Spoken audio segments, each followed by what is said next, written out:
What up, though? This is Knockouts in 3 Counts. But before we bring you another episode of Podcast Gold, let me tell you about the homies over at Michigan's Finest. Do you ever find yourself trying to get yourself together and thinking, man, this is going to be a great night, but I'm looking for that little extra something? Well, check out our friends at Michigan Finest. If you are into medical marijuana, recreational marijuana, concentrates, vapes, anything of that sort, Michigan's Finest has got you covered. And as you can see here, it's all easily done by their website. It's all curbside, and you'll be in and out in 2 minutes. And they're family owned and operated, so customer service is their number one goal.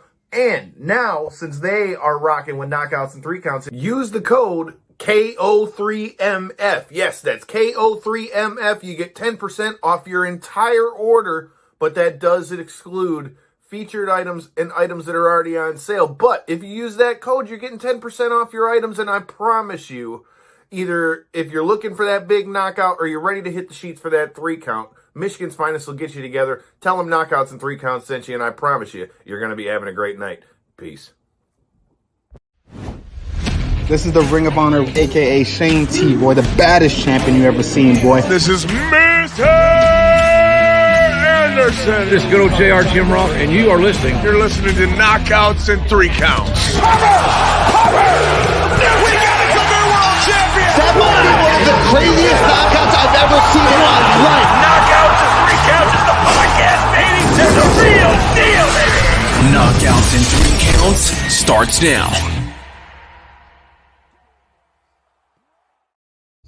Ooh, what up, though? It is a Tuesday. This is Knockouts in 3 Counts, and to steal a line from our guy, Bulletproof Troop, who just made an impact at NWA, enough said, and I heard from a little birdie might be doing some cool stuff at the next pay-per-view. It is lights out. It's fights week, lights out championship. So who better to talk about it with than the boss man himself, our good buddy, Matt Frendo. How the hell you doing, man? It's good to have you back on the show. Yeah, I'm good, man. Thanks for having me on.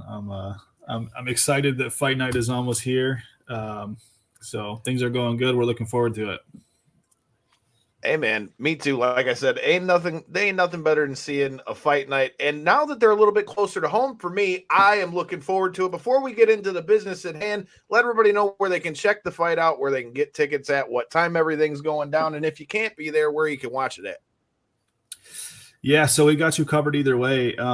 We've got tickets available at the door still. The fighters that are on the card still have it too. So it's always nice to get tickets from the fighters too, because they get a commission off of it. So anybody that can do that, it's obviously really appreciated by those guys. Ticket sales is the way most of these guys make money. So definitely hit up any of the fighters. You can go to any of our social media platforms. We have links to the online tickets if anybody wants to buy them online. And then they'll be available at the door as well.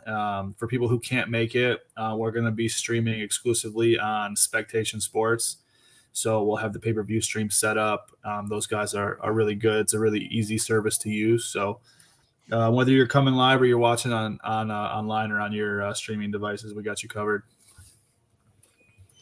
Well, dude, I'm looking forward to getting there. You guys had quite the turnout at the last fight. Before we get into Lights Out 10, tell me about your thoughts on Lights Out 9. How do you feel? How are you feeling now that the dust is settled? How are you feeling about your guys' first foray downriver? Yeah, it was a little challenging, just because first show in that area, first time using that venue, the setup and the logistics of things.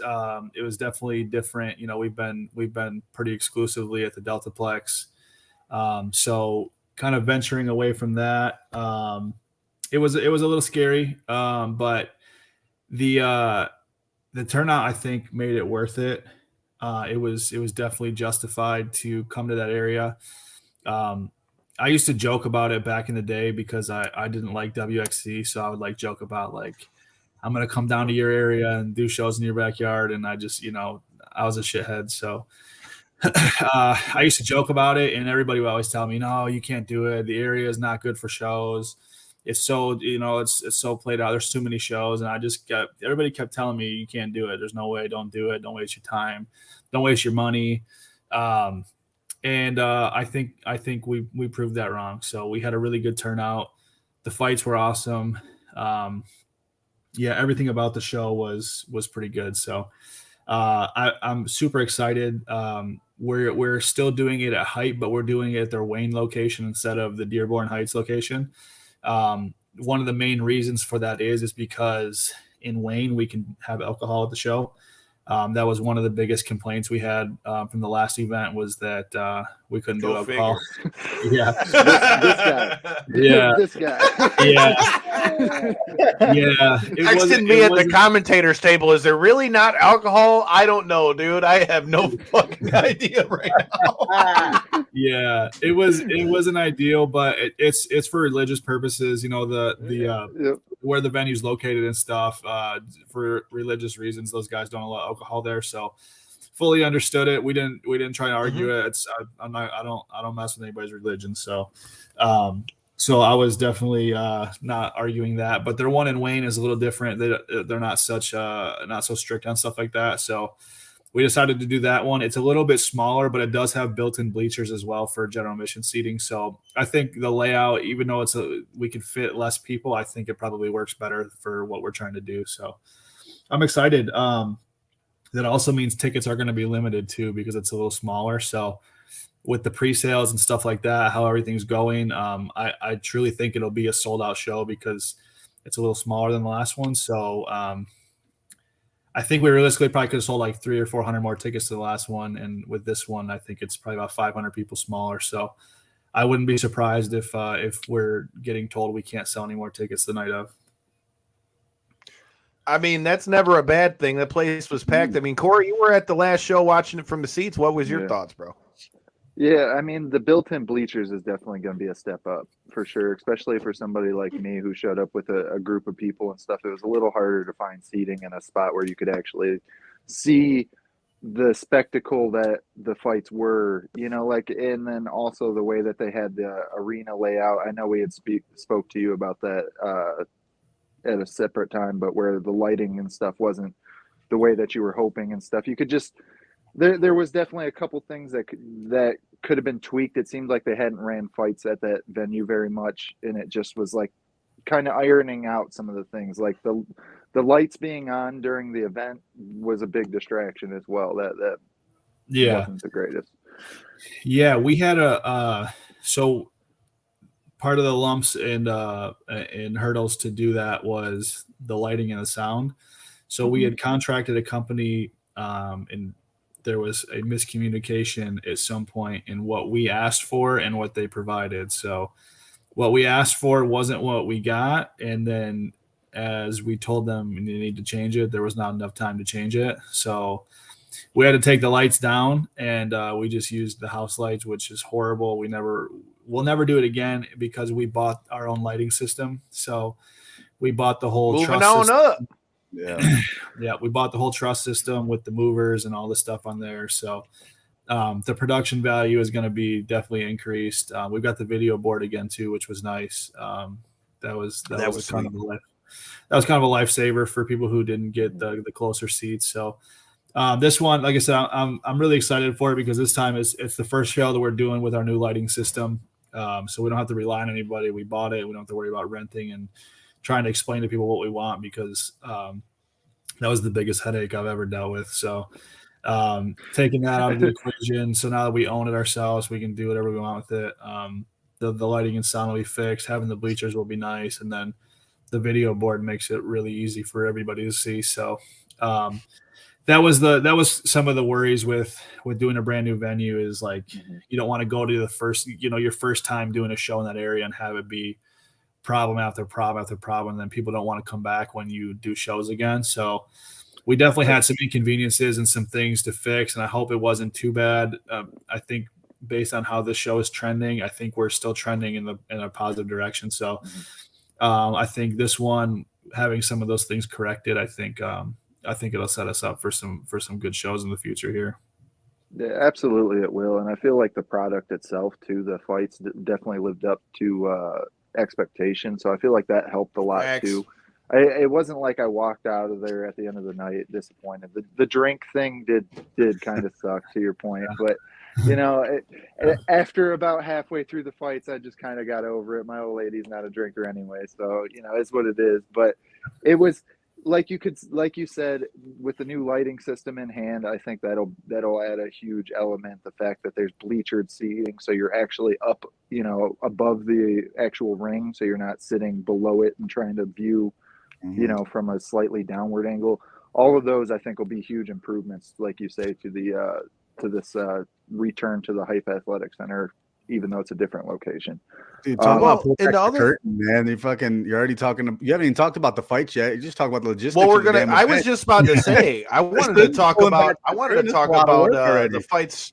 You're not kidding, dude. And that's why I wanted to bring that up. Like, one of the things that stuck out to me from the last card, especially from my vantage point being right outside the cage, I mean, one of the biggest things that I liked off of the last card in particular is, you're so used to seeing, because of like the amount of regional shows that there are around here. So like you didn't see as many cards. So then when you would see a card, it was like everybody who was worth the shit, they were trying to pack the cards as full as you can get them. What I liked about the last card is you saw a lot of guys who were getting in there for their first, second, third fight. Like Mondo's little brother had probably one of the fights of the fucking night, and he was on his ass and got off the floor about 2-3 times and still got up, and not only got up, but finished the fight. So, I mean, at the end of the day, regardless of who's in the cage, what kind of lights we got, any of the above, the number one thing that stuck out to me from that night was just the quality of the fights that we're getting in there. Mm-hmm. And I feel like with what we've got on Lights Out 10, with having a guy who I know very well and a past guest of this show, Adrian, the Eagle Hadribeaj, stepping back in the cage. And Eric Lozano is nothing that anybody here in Michigan knows is anything to play with. So I feel like that fight alone has got a banger written all over it. And you got two guys who are going to come in here and try to fight. I don't think that that's going to be a fight where you see people, running or anything of the sort. I mean, as we go into Lights Out 10, man, I mean, how are you feeling about this card? What do you think is going to set this card apart from Lights Out 9? And, for those who maybe haven't been to a Lights Out show, what do they got coming in store this time? Yeah, I mean, the fights were really good at the last show, and I'm expecting the same. We've got some good quality matchups. We've got a little bit of everything. We've got guys that have aspirations of the UFC, right? We have guys that probably winding down their careers, looking for a few more fights, make some money, stuff like that, just kind of cement their local legacy. We've got amateurs about to go pro. We've got a couple of debut guys. So the difference between this show and last show, I think, is the experience level. I think we've got quite a few guys that are a lot more experienced than that. We do have a couple debut guys and some newer amateurs as well. But I think a lot of these guys are either pro or either on the verge of going pro. So that's the biggest thing that I've saw as far as difference goes. I still expect the fights to be good. Last show, I actually really enjoyed it with all the new guys because I was talking to my wife about this. Leading up to the shows, I'm always like, I'm never doing this fucking thing again. I don't want to do it anymore. It sucks. It's stressful, time consuming. The money's not worth it. I say all those things. And then the night of the show, I'm like, yeah, I'm putting him against him. And I just start matching the next show as I'm there. But the thing is the reason why I say that a lot, and part of my issue is when I was kind of like getting bigger in the scene and stuff like that and doing a lot of shows in Grand Rapids, I had a constant flow of really high level athletes on the card, like Mondos and Kennys and Bashis and Lozanos. And I had Devin Smith and I had guys that, Cody Brundage and all those guys that they were basically like, you find these groups of guys who are, it's happened since the beginning of MMA, right? You get these guys who are ready to go and they go on to the next level, and then you're kind of left with not household names and stuff like that. And not to say that there isn't, bigger names and household names now, but the guys who have been the staples of Michigan MMA for the last, 3 to 7 years, they're all moved on now, most of them anyways. they've got to higher level competition shows, or they stop fighting, or whatever the thing is. So it took a little bit of the love away from me. I'm not going to lie. Because, I used to not do shows if certain guys weren't on the card. Kenny Cross and Brett Martin, those guys fought on like every single one of my shows since we've been doing pro shows, so but that's kind of the exciting thing now is like, okay, now we have to find those guys. Now we have to find the next, the next Jamahal Hills and the next Cody Stamanns and you got to find the next guys, all these guys that have moved on to the UFC and moved on to better things. And we got to develop these younger guys now to get them in position to do the same thing. So it's exciting. It's an exciting time. So I'm really looking forward to it. Like I said, this show's got a little bit more experience than the last show. So not quite as many newer guys, but there's some really good fights that I'm excited about. So I'm interested to see how they play out on Saturday. I mean, talking about guys moving on to bigger and better things. I mean, like you say, that's the nature of the game, though, is, you hope that these guys can make this type of move for their career, right? It's where you find them, you help build their career to a point where they can progress into making real life-changing money, and that's what we've seen in the case with Jamahal Hill just over the last month. I mean, you're talking about the new 205, light heavyweight champion of the world here. And, so it's crazy to see, like, to your point, the Cody Stamanns, all these guys from Michigan that, a lot of these local shows have helped build up throughout the years. And now they are staples of the game. Yeah. Frankly. And here's the thing too, with somebody like Jamahal, right? I'm a very firm believer that Jamahal could have fought in a fucking, there used to be a show that did shows in an actual junkyard. And that's no lie. They used to hold the events at the Jamahal could have fought there his whole life. He was going to be in the UFC one day. So, I as I'm watching him beat the absolute shit out of Glover Teixeira and win that title, and I've got people messaging me like, you really got him. I'm like, I didn't get him anywhere. I just did the shows. He's the one that performed, Mm-hmm. But being able to work with him like that is I can tell people for the rest of my life, like, I used to help get this guy fights. You know what I'm saying? Like, I used to have him on my shows. And just to be able to work with him, like I said, he could have fought for anybody, and eventually he was going to get there. So seeing stuff like that happen, literally all the credit needs to go to him. I was thankful I was able to have a platform for him to get there.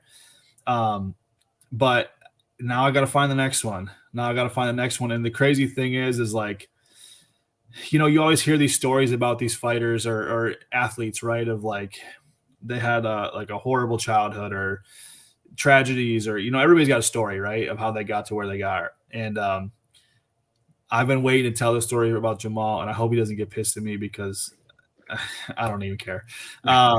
So we had an amateur 205. His name was Dylan Ankney. And this kid is just like a barbarian. He's ripped out of his mind. He not an ounce of fat on him. He ran through everybody during the time at 205. Nobody could fuck with him. He was 9-0, I think it was 8-0. And Drew Gardner hit me up and said, "Hey, I got an old school Shout out cat." to Drew. Shout out to Drew. Drew put me on to Jamahal. I wasn't in the scene when Jamahal was fighting because he was fighting when he was he was pretty young at the time, but he had taken some time off because he got a job, and I think he had a kid or two at the time, so his priorities had kind of changed. So he hadn't fought in a while, and Drew hit me up and said, "Hey, there's this older, there's this cat from the real Wild West days. His name's Jamahal Hill. I think he was like 11-0 or 10-1 or something like that. It was a really impressive record." And he said, "I know you got that kid Ankney, and I know you guys are looking for opponents, so you should hit him up." So Drew kind of like middleman. I don't think I ever actually talked to Jamahal until like a couple weeks before the show. I was getting him tickets or something like that. And Drew said, "Hey, man," and this kind of correlates too. I don't know if you guys have heard the story about Jamahal telling I think he was working at a factory and telling his boss, like, "Hey, I'm going to be a world champ one day. I'm going to," and his boss was like, "What are you doing working here? Like you need, if you're that good, then go do that." And so I believe he had just quit his job. He was just going to train full time. He was going to get into it. This was like 6 weeks before the show. And Drew said, hey, man, he'll do it, but you got to help him out on some shit. You know, he just got rid of his job. He's, you know, you got to pay his phone bill for a couple months. And this was not that long ago. The thing is everybody thinks that not that you shouldn't dedicate your life to what your craft is, but this was 6 years ago, maybe something like that. So think about it like this: 6 years ago, he had just quit his job to pursue his dream. He didn't have money to pay for a cell phone bill. So in fast forward 6 or 7 years, however long it's been, he's a fucking top 5, top 6 pound for pound fighter in the world. He's the light heavyweight champion of the world. Probably just made 7 figures at the end of the day once he gets his pay-per-view cut or whatever he's going to get bonus wise and stuff like that. And it literally can happen to everybody. It literally can. That's the first time where I've heard like an actual story where I was like, holy shit, that's a real story. Like that really happened. This guy realized he was good. He quit his job. He wanted to pursue his dream. And like, now that I've seen it like in person, I've experienced him going through this. I remember I have Jamahal Hill stories for days. This guy, it's crazy. And now that I've witnessed it and it's happened close to me, like all these guys can do this. There's so many guys in Michigan who are like knocking on the door of being able to get into the show and really take off. And yeah, that's like seeing Jamahal do that is probably the most fulfilling thing that I've experienced in my time doing these events is seeing somebody that I was able to work with and was able to match their fights up to that point and get them into the UFC and then win the world title. It's like, I don't know what else you ask for. Like, man, that's a feel good story right there. And well, like that you say leads with right into what I wanted to oh, ask you about that though, is what it is that, you know, you mentioned when it comes to coming back for this fight, like, you know, you were kind of done with wanting to match stuff up once everybody had kind of, you know, worked their way out. You know, now that you've gotten to see a story like that with Jamahal, like, is it those stories or is it that the thing that kind of brought you back around? Like, you know, I wanted to run more shows so that I could find the next guy or to give back to the amateurs. Was it seeing stuff like that the thing that made it worthwhile for you to come back and start running the fights again? Yeah, you know, most of it too. Like, I shouldn't just put it all on the fighters. Like, obviously, as the main guys that I worked with moved on, like it sucks. I hate not having. I'd love to put Kenny and Jamahal and all these guys on the card every single time, but obviously we're a stepping stone, right? We're helping guys get to where they need to go. But just also too, just kind of the priorities change for me. You know, I've got 2 kids. I'm the general manager at a store at a dispensary here. So like, it's just doing this stuff. It's just, it's harder to do it, man. And everybody, all the team that I have that we work with on doing these shows, they're all busy as fuck too, you know? So it's just my main motivation 3 years ago was the fights. I didn't have kids and, you know, COVID hit.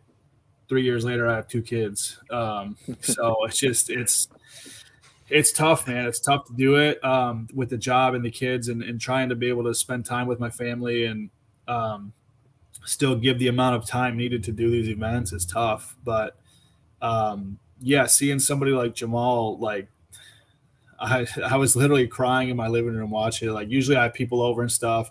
I didn't invite nobody over. I'm like, hey, I need to do this.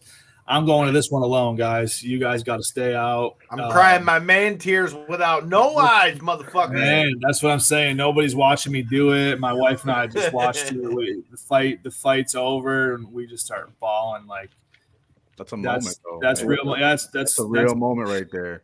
Yeah, seeing what he's gone through, and like I said, just working with him consistently for the last, you know, obviously before he got to the UFC, the 3 or 4 years straight of amateur and all his pro fights up until he got the Contender Series call. Yeah, I mean, something like that is motivation to keep going, man, because honestly, the next Jamahal Hill might be in fucking Detroit, Michigan, or Grand Rapids, Michigan, or Lansing. You never know. And if without that platform, they'll never know either. So there's not a lot of guys doing shows anymore. I mean, you guys know there's a couple shows down in your guys' area, and then that's pretty much it, you know? So these guys don't have a platform, and obviously we have to make money to continue doing it. And I'm not expecting to get rich from this shit. Nobody is. If you do, you're in the wrong business, because regional level promotions are not getting rich. We're not making a fuck ton of money like everybody thinks we are. It's just, but seeing something like that. Yeah, it's like back in the day before there was rules and regulations. I'm sure I've been around since the Wild West days, dog. I remember the XCC days and all that shit, fighting in the strip clubs and everything. Yeah, see, that's when you were making big money, when you have to pay for insurance and doctors and all the other shit. That's when you were making real money. Now it's tough, man. Like there's shows where you're scraping together whatever you can. Is like, hey, look, did I justify doing this? And it's tough because most of the time it doesn't make sense financially to do these with the amount of time it takes to do it. So it's not always financially the best, but seeing success stories like that, like people that you're close to and you've helped, and anything just make it like that. And he's the fucking king of the division and the biggest organization in the world, you know. So I think we got a couple guys here that are going to be destined for the same success in their respective weight classes. And Bashy for sure. It would, yeah, no, he's definitely, it would be tough to walk away right now, but also not that tough, because if you ask my wife how much time I get to spend with them and how enjoyable I am to be around as it gets closer to fight night, it's not that enjoyable. So before we jump off the Jamahal Hill thing, I want to get what was your reaction while you were actually seeing the fight play out? Like you were seeing, I mean, of course we did our breakdown and stuff like that, and we all knew that there was potential for it to be a challenging matchup for Jamahal Hill, just the experience that Glover brings into the fight and stuff.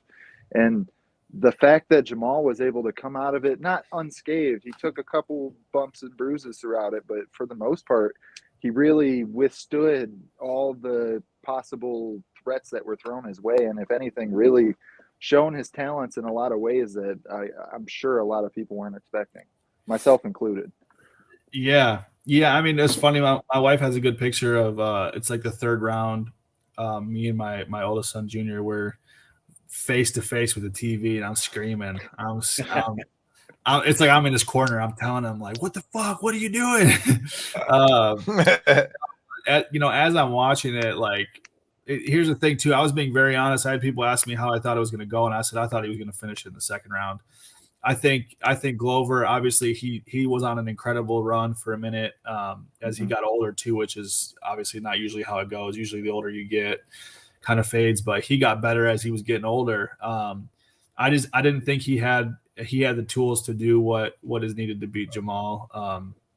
I probably biased because even the fight he lost to Paul Craig, I was like, Jamal's going to smash this fucking dude. I've never really thought that any of the guys that he's fought so far had what it took to beat him. I think Yuri will give him obviously quite a bit of a test. I think there's probably Yuri and maybe one other guy that I think he'll still win, but it'll be tough. But as that fight was playing out and I was watching it, like the emotions I felt, I'm like, I hate crying. I don't like emotional shit. Whether it's at home, my job, I don't care. I don't like crying.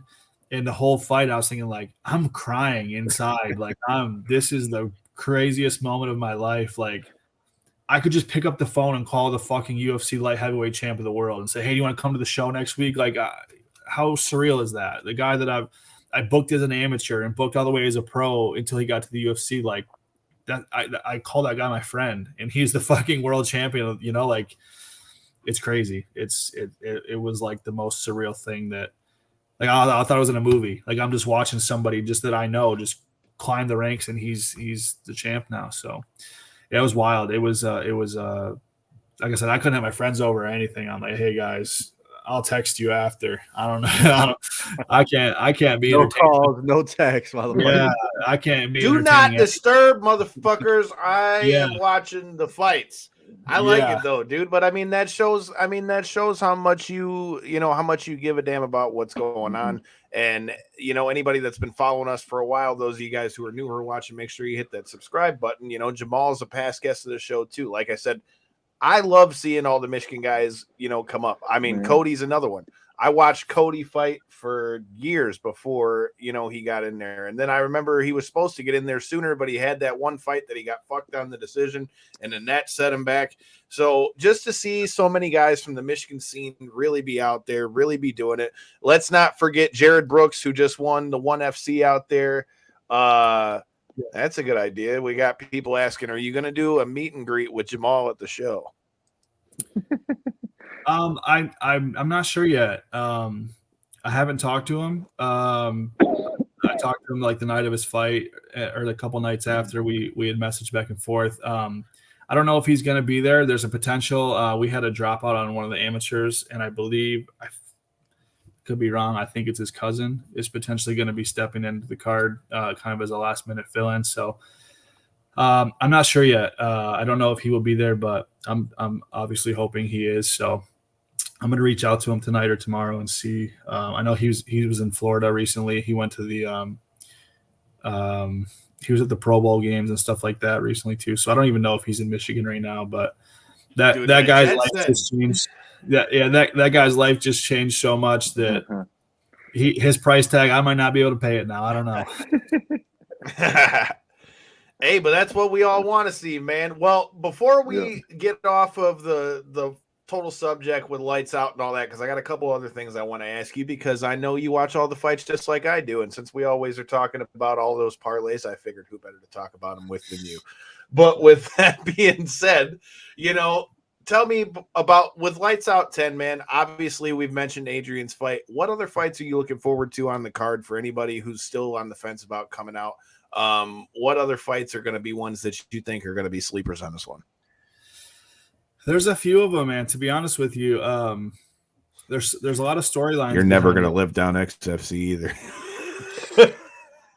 Hey, I don't have anything positive to say about any of those guys, so I'm gonna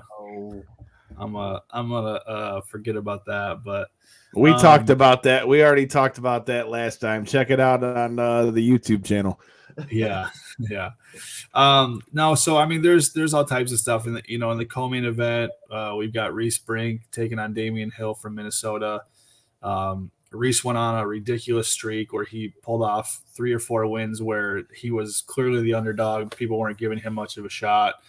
COVID hit, injuries hit. He had surgery on his knee, stuff like that. So it's been a while since he's been able to get in there. And he's fighting a really dangerous guy from Minnesota and Damian Hill. So, I'm interested to see how that goes. We've got Dean Caldwell coming back. Eric Perales. These are some of the guys. That's a name I haven't heard in a while. Dean Caldwell. Yeah, I mean, these guys have been out of the scene for 5, 6, 7 years. So there's guys coming back, and obviously ring rust is a huge thing. That's real. So you never know how guys are going to perform coming off of layoffs like that. We've got an amateur title fight. Abe Seguir is taking on Dom Dorsa from shout out to Abe. Abe hit me up about this when I mentioned that we were bringing him on. Javier just hit me up about the new Detroit Jiu-Jitsu. So shout out to Abe and all those guys. Yeah. No, that's going to be a good fight. Dom is trains with Kurt Hollabaugh, which I was able to work with at XFC, former UFC guy. I trust that anybody that's working with Kurt or anybody that Kurt will recommend is extremely legit. I've watched some of his past videos, and I think it's going to be a great fight. So we've got I could go on the entire card. I'm really interested in. We've got a couple of debut guys. We've got Joel Harkey and Red Flash going at it. Those guys are probably pro ready. So I think the entire card, people are going to be really happy with the fights. Hell yeah, dude! I like the suggestion, but something tells me Mondo might be a little busy. But I'll leave that alone. But that'd be a good matchup. Yes, Mondo's not going to be able to for a minute. Yeah, something tells me he ain't going to be able to do that. I can't say why, but I think you'll figure it out soon enough. But things that we can talk about. I know, like we just talked about, that you're watching all the UFC cards just like I was. So we were watching them and getting diapers for the new debut of the other half of the new little tag team in our side of the family. So, we had a diaper party for the deal. But we were watching some damn good fights. Let me know, what are your thoughts on UFC 284. Did Volk get screwed? Yes or no? Here's the thing. I don't know if he necessarily got screwed. Had they announced him as the winner, I would not have been shocked. I thought he lost 3 rounds. The judge that scored at 49-46 is fucking blind. I don't know what the fuck fight he was watching, because there was not a universe where Volk lost 4 rounds. But I do think that even though he lost, he won, because he just proved that he's one of the pound for pound best in the world. It was a coin flip decision, basically. It could have gone either way. He was getting better as the fight went on. I think that the size and the size and the reach, feeling him out for the first couple rounds, that really hurt him. That set him back a little bit. But I mean, the way he performed, I don't know if he necessarily got screwed, but I know I watched the fight with a couple of people. They thought that he won. I wouldn't have been shocked if he won, but I scored it the same way. I had a 48-47, not in his favor. So it was a good fight, though. I mean, 2 of the best in the world going at it. I think he definitely surprised a lot of people with the way he performed. It was a good fight. That was a really good fight. Kyle, this is one of those cases like in professional wrestling, man, going over versus getting over. You know what I'm talking about. Oh, dude, Volk got over for sure, dude. This is one of the only times Volk got over for sure. Come out of a fight a loser and grow a larger fan base from it. Yeah, this is the Leon just brought up versus Nate Diaz fight. Yeah. Like the same type of thing where you might have lost, but everybody's like, oh, but look at what he did. Yeah. And I feel like my point that I was going to make off of that is, I mean, it's the one of very few times I'll actually say I can fuck with the UFC ranking system, because the fact that Volk is still number 1 pound for pound tells me what I need to know. Because I mean, if we're judging it, I mean, I could not agree more. I just, especially with that, like, don't get me wrong, I'm a fan of Volk, and I honestly thought that Islam's pressure was just going to be a fucking problem. And I mean, do I think Islam won? Yes, I do. I won some money off of it. I won $100, so it was all right. But I also said going into this, like, I don't think that this is going to be as big a blowout as people think it's going to be. But I thought that his wrestling would be a thing. That was the thing that got me the most. Is, I mean, nobody have I really seen been able to really defend Islam's takedowns like that, number 1. And number 2, to be able to not only defend the takedowns, but to still be able to have the gas tank to be fighting in the 5th round. I mean, I think if they're the same size and there wasn't such a difference when Islam was hitting Volk, because if you notice, even though Islam's punches may not have been like the most technically sound, every time he was hitting Volk was stopping in his tracks. So I feel like, given the same size, dude, I feel like that fight, I mean, even if, like you said, if he didn't feel him out for as long, I feel like that fight ends up a little different, but fucking banger of a fight, dude. I think what just killed me at the end of it was the fact that, right or wrong, I felt like going into that 5th round, we were 2-2, and somebody needed to do something because the fight was so close and kind of indecisive up to that point.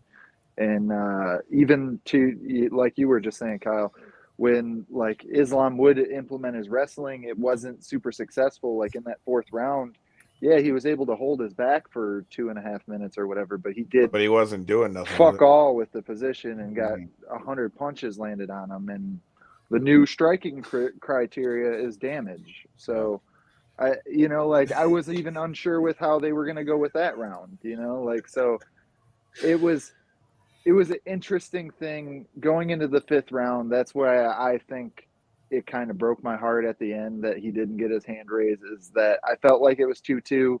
And then, of course, the most decisive round of the whole fight was Volk in the 5th.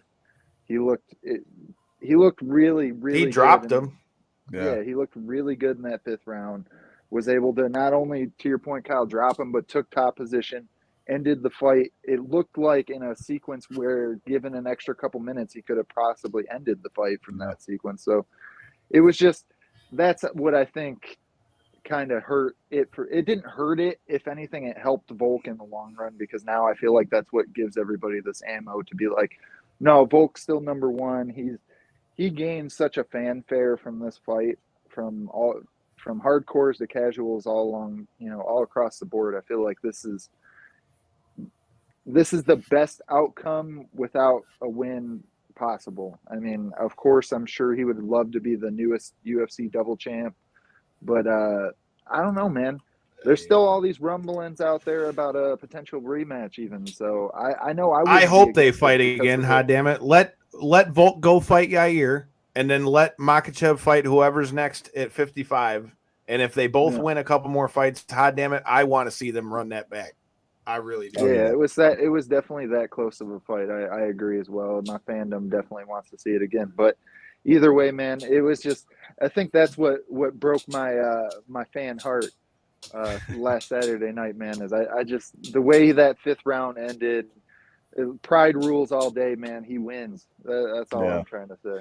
I like Matt said, I think if that fight goes a couple more minutes, dude, we got a completely different outcome here, because Volk was getting better and better and better through that fight, man. And it showed, especially at the end of the 5th round. Nobody was cheering for Makhachev. Nobody was like, oh, what a good fight. Everybody was on Volk's back going into that decision, man. So like I said, if you got a couple more minutes there, even one more round, that's a completely different fight. So I'd love to see them run that one back. I'm looking forward to seeing Rodriguez and Volk too. That's going to be a banger. Yeah. Yair put on a hell of a show, didn't he, boys? I mean, them kicks that he was laying into the body, that was just like, I mean, my breakdown sounded pretty good, right? He was too fucking quick for him, man. He was landing them shots just like lightning in there, man. Yeah. You're not kidding, dude. That was a hell of a fight for Yair, a hell of a fight for Volk. And, I mean, hey, Makhachev still got the job done. We're going to have to see what he gets done next after here. But, I mean, he still, he kept fought the a belt. solid fight. It's just like, I feel like he had such lofty expectations put upon him, right? Like, being the fact he's fighting the smaller I think he guy, might have lost matter. a lot of those now, though. Yeah, and that's true. And I feel like he might have also really helped his opponents with the mental side of it in the future. Like, if it does end up being a Beneil Dariush or even a Charles Oliveira, rematch, I think either one of those guys, seeing what Volkanovski was able to do, is like, hey, if I'm just able to round these couple edges, he was able to do it, I can fucking do it type of mentality, right? Right. And not to mention, as long as Khabib's not in his corner, he looks human. You know what I mean? Anytime Khabib's that's what it was. It's all Khabib's fault. Fuck you, Khabib. Human, bro. He's superhuman with Khabib in his corner. So as long as he's at home, you got a chance. He lost the Khabib juice. It was the Khabib juice in the pack. Before we jump off this fight, thoughts on the whole IV scandal that Dan Hooker is going out here proclaiming? Yeah, I mean, here's the thing. Those guys will tell you. You could ask, I bet if you ask 100 random UFC fighters, 70 or more use IV rehydration. Some of them are smart enough to put some type of a makeup on their elbow, or, what I'm saying, like, I don't know. I think it's kind of sour grapes to do it after that, but I don't know. I mean, hey, a rule's a rule, and they probably shouldn't do it, but I know plenty of guys that rehydrate with IVs, and I don't know. I don't have too much. I think I respect Dan Hooker a lot, but I think I think it's a little sour grapes at this point. So I was gonna say, so you think it's sour grapes, huh? A little bit, yeah. I think, like I said, I get it. It's a rule. The mark is a pretty clear. That was a pretty clear IV spot right there. So I don't know. I think UFC probably didn't give a fuck as long as he was able to fight the next day is all they cared about. So if I had to guess, that he probably did use an IV to rehydrate, but even though it's a rule, it's really not that uncommon for guys to do it. Yeah, I definitely agree with that point. I feel like there's definitely bigger hills to die on. But before I get you on these last couple questions, because people were already throwing them out in the comments, shout out to our sponsors, G3 Payroll Tax and Accounting. If you haven't done your taxes yet for this season, make sure you hit up Jack. Look at those links in the description. I'm just saying, he did me pretty good on my taxes. I made a lot more money than I did last year. So shout out to Jack and everybody at G3 Payroll and Tax. Tell them Knockouts and 3 Counts sent you. I promise you he'll get you together. With that being said, we got a couple people asking about our thoughts on some guys that know how to make money on their own. What do you think about this Jake Paul fight with Tommy Fury on the 26th? Do you think it's actually going to happen? And if so, how do you think it plays out? I don't think that fight happens. I think so you think Mike Perry's going to step in there then? Yeah, either the event gets canceled, either the event will get canceled or Mike Perry's going to step in. Mike Perry will beat the absolute dog shit out of Jake Paul. I hope that's what happens, dude. He's stepping up and trying to, fight more and more guys. Like, I don't know how his MMA thing is going to go. I'm assuming they're going to be modified rules or something. He should stick to doing what he's doing, to be honest with you, because he's making a ridiculous amount of money fighting guys that don't need to be fighting anymore. So he could probably continue to cherry pick like older guys, ex-UFC, ex-boxer, stuff like that. But as he's getting more, I mean, I give him credit for stepping up against guys like that. But, if he fought Mike Perry or like a Nate Diaz or somebody like that, he's going to get his ass beat. But he's going to make a ton of money doing it. So at the end of the day, he wins whether he loses or not. But yeah, I don't think him and Tommy Fury will ever happen, to be honest with you. Corey, you got any thoughts on it? You think they make it to the ring? It seems that direction for sure. Once this is the third or fourth time they've tried to make this fight now, and every time Tommy Fury pulls out a week of fight, and they're left in shambles. But yet 3 months later, Tommy Fury versus Jake Paul announced for X date, and it's like, well, how many times? Fool me once, shame on, how many times, know, and I feel at this point it's almost shame on us for even believing the fight's going to fucking happen. So I'm glad that the Mike Perry thing is like supposedly a real thing. Apparently Mike Perry said, I've heard Mike Perry say with past guests of the show, shout out to him, Jimmy Smith, the other day. He just said last week, he said he's completely signed a contract agreement. He said he's already on weight and he's got to show up there to make weight for the fight. So if something doesn't happen, he said he has. He said whether it's Fury or Jake Paul, he said, I am training as though I have every intention that I'm going to fight one or the other of them. Well, it ain't going to be Fury if somebody pulls out, because Paul, unless he gets injured or something, that's one thing I give him credit for. He's always shown up. He's been very professional throughout his career now, and he's always been on weight. And, of course, it's his promotion, so he's the one with the nuts to lose in this, instance. But I like the Perry thing. I like that clause, or however you want to word that in there. I like that he's the backup. But I don't know, man. I feel like it's got to happen this time because the Saudi Arabia thing and stuff adds like a different. If it doesn't happen, then I don't want to see it. Yeah, straight up. Last chance, man. Last chance. Yeah. Let's go. And even this, it's like giving your kid another last chance. Come on, man. This is your last chance. Yeah, I already told you last chance 3 times. Come on, man. I don't want to have to say last chance again. Come on, stop. But it'll be interesting if the fight does play out. To your point, I give him a little more credit than maybe you do, Matt, with like the whole ex-UFC thing. Yeah, the Ben Askren thing. Talk about a cherry-picked ass opponent. I mean, if you just look at his.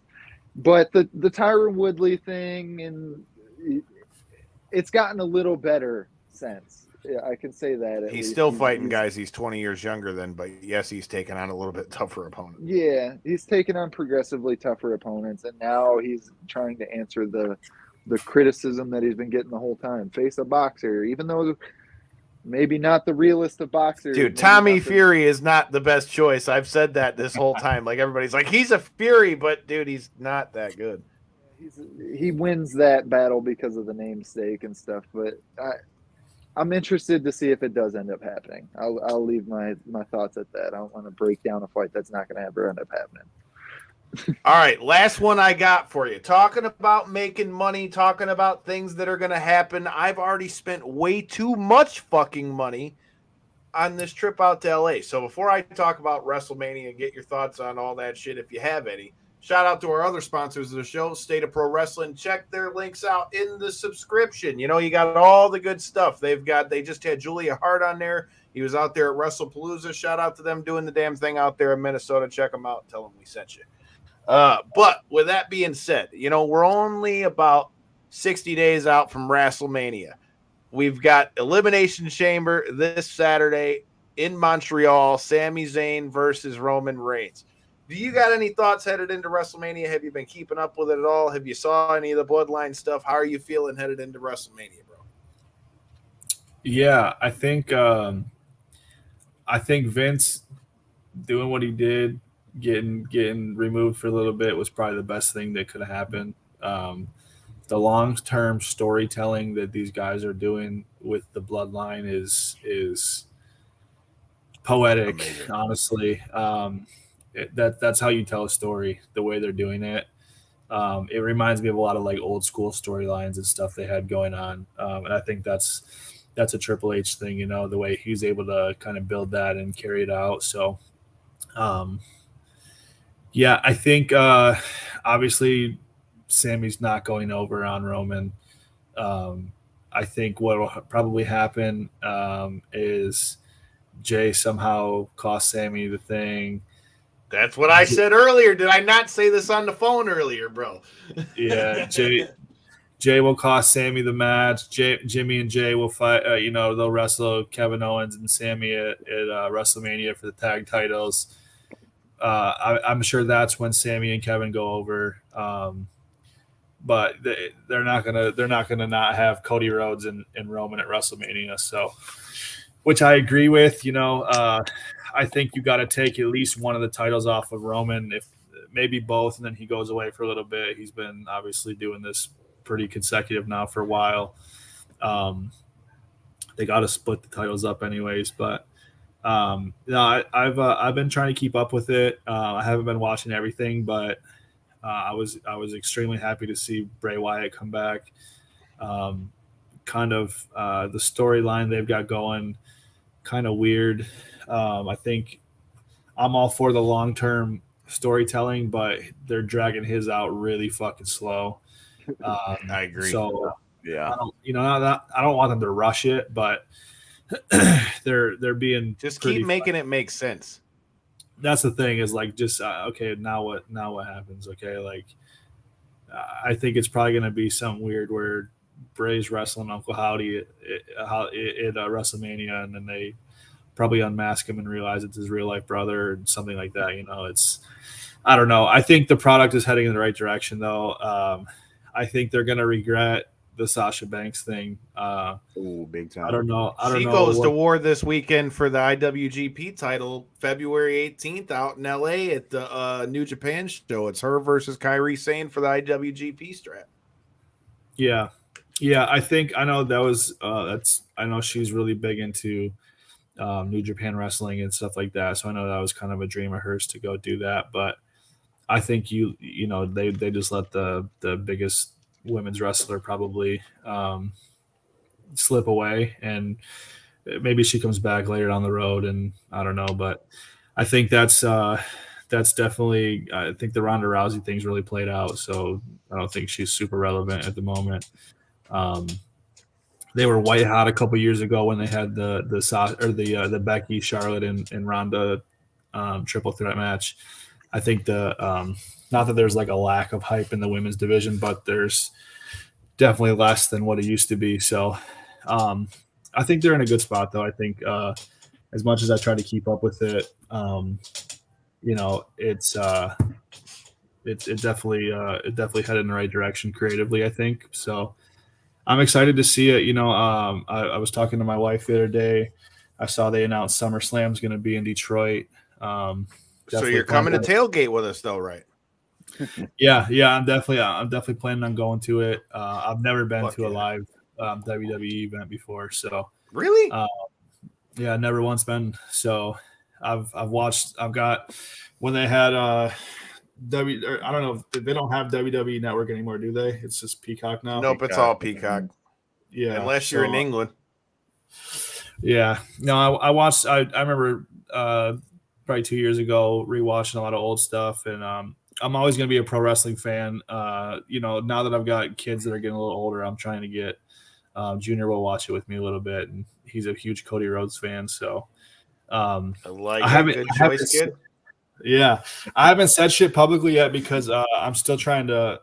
I don't have a confirmation, and realistically, I'm not going to have one until the day of the show. But there's a very good chance that a WWE Hall of Famer from the state of Michigan is going to be at the show Saturday promoting one of his new products. So, hell yeah. I can't say it because if it doesn't happen, I don't want to look like a dumbass, but really excited for that. Really excited for that to happen. So we are a couple days away from that. So hopefully it all works out and he'll be there and we'll be able to do some cool stuff with him. But Please keep me in the loop with that. Yeah. I'll tell you when we get off here, but it'll be exciting if it happens. Hell yeah. That's what I like, man. Keep them wanting more. Well, dude, I'm looking forward to this weekend. I know I'm going to be in the building. Corey says he's going to be in the building. J-Bone's going to be in the building. We got it going down. Lights Out Championship 10 this Saturday, live at the Hype Athletics Center in Wayne, dude. I'm looking forward to it. If there's anything else you want people to know before we get out of here, let them know. And shout out to the sponsors and all that shit. Yeah, man, we were able to get quite a few sponsors to help us with the show. So shout out to everybody who jumped on board to support us coming over to the East Side. We've got some big plans. We're investing a lot of time and money into our company to give the fans and the fighters the best product and platform they can ask for. So we're really excited about it. Saturday is a big event for us. It's our 10th event with Lights Out. We're looking to set our entire schedule for the year. So we've got some really, really exciting things that are going to be happening this year. So this is our first show of the year, and it's just going to keep getting bigger and bigger as the year goes on. So come out, check the show out on Saturday. Tickets available at the door. Tickets available online. Pay-per-view with Spectation Sports. Whatever way you can, check it out. We're going to be dropping some of our announcements on the broadcast that night. So I'm really looking forward to it. I can't wait, dude. I feel like that's a good enough place to put a bow on it. Like I said, shout out to our sponsors, Michigan's Finest, State of Pro Wrestling, and G3 Payroll and Tax. Like I said, we will be live this Thursday, 9 p.m. And, man, we got a lot to talk about. Like I said, there's Elimination Chamber. It just got announced that past guest of the show, Christine Faria, is going to scrap with Beck Rawlings for that BKFC strap. So there's a lot of good stuff to talk about on the docket, and I am looking forward to that as well. Real quick, while you bring up BKFC, any of you guys going to be watching Bare Knuckle Mania 3 this Friday? I mean, I'm sure I will. I mean, fucking A, dude. I mean, he's going to be busy with weigh-ins and shit. He's going to be busy with the weigh-ins. I will be watching some people get cut up. I'm always down to see somebody get their ass kicked. I fell asleep the other day watching the LFA card. So whether it's wrestling or fights or something, there's always some kind of shit going on in my background. So I will be watching that one. Plus, hey, I'm looking forward to see what's going to happen with that other bare knuckle card now that Burns and Kleckler keep going back and forth. I still don't know what the fuck Anthony Pettis was thinking trying to fight Roy Jones, but fuck, live your best life, dog. That ain't bare knuckle, babe. That's fucking straight up boxing. That whole card's boxing. Oh, so they're all I thought Burns and them would be bare knuckle though. No, all boxing. I watched. Yeah. Well, with it being the Game Bred FC thing, I just thought with it being Masvidal's thing, I thought that it was, but shit. Well, at least that makes make a lot more sense because I just was shocked when I thought that Roy Jones was actually going to do that shit. Well, Roy Jones ain't cutting up his face, but some faces are getting cut this Saturday. Lights Out Championship. Make sure you're there. Get your damn tickets. Make sure you're there. You know we'll be there. Until next time, and in the in-between time, we appreciate y'all. Peace.